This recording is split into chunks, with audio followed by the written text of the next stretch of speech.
Gentlemen, thanks for being here. I'm passionate about this. I spent 50 years in education, more than anybody in this room, probably, maybe other than Dr. Brown, although you spent a little time in the military. I've been in high schools all across this country, almost in all 50 states.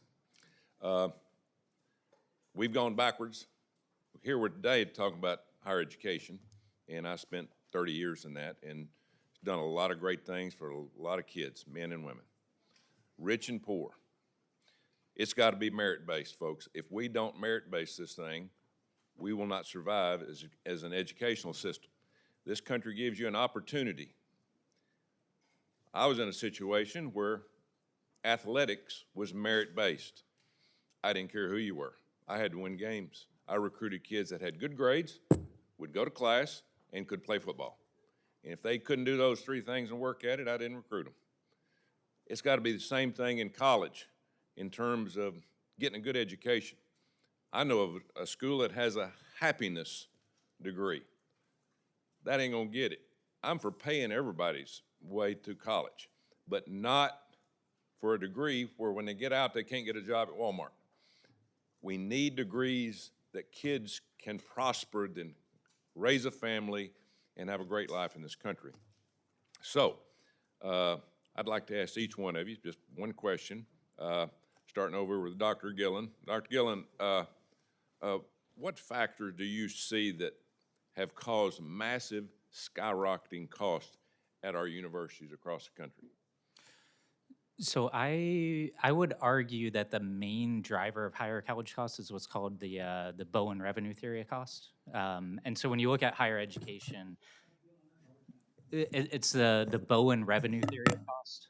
And so the idea here is that it's not that higher faculty salaries or increases in institutional aid are driving higher spending. It's that when more revenue is available, colleges will spend as much as they can, and it makes sense. These are all mission-driven institutions, right? Like if you give each of these schools $1 million more, they'll find a good way to spend it. The problem is, if you keep doing that, eventually those good ways to spend it aren't so convincing anymore.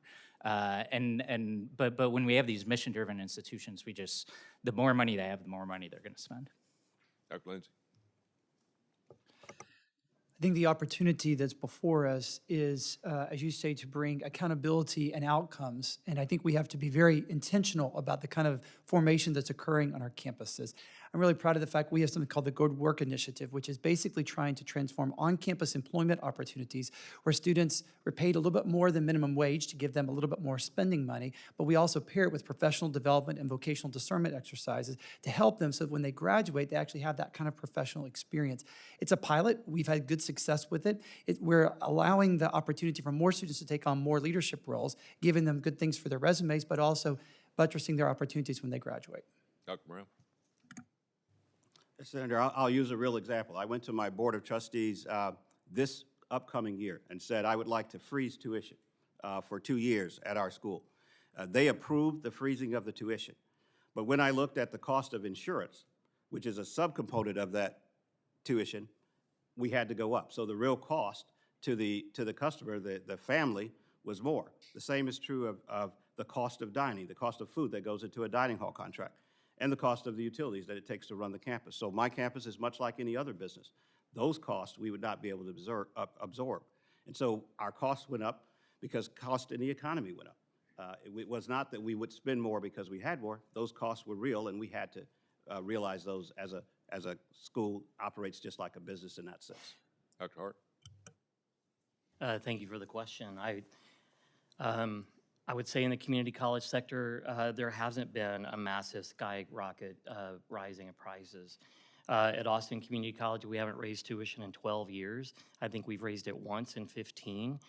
We're the sector of higher education that lives within our means because our students are so price sensitive. And I think there could be a lot to learn from how community colleges effectively manage their budgets. I agree with you on that. Been in a lot of community colleges. You do a good job, by the way. And I think more kids need to go to community colleges. Mr. Pierce? I think it's my turn to talk about for-profit colleges, which seems to be missing from my colleagues' responses to your question. We have watched the proprietary sector raise costs far in excess of other sectors of the higher education system. And we've also watched some of the largest participants in the for-profit college market turn into private nonprofit colleges or enter into deals with public colleges. So I think we're not in a place where we were a decade ago talking about the proprietary sector. We should be looking at the backroom deals that some of the largest colleges in the country are cutting with these private companies and how these deals are driving the increase in costs that are being pushed on our most vulnerable students. Good. Thank you. Thank you, Mr. Chairman. Senator Sanders.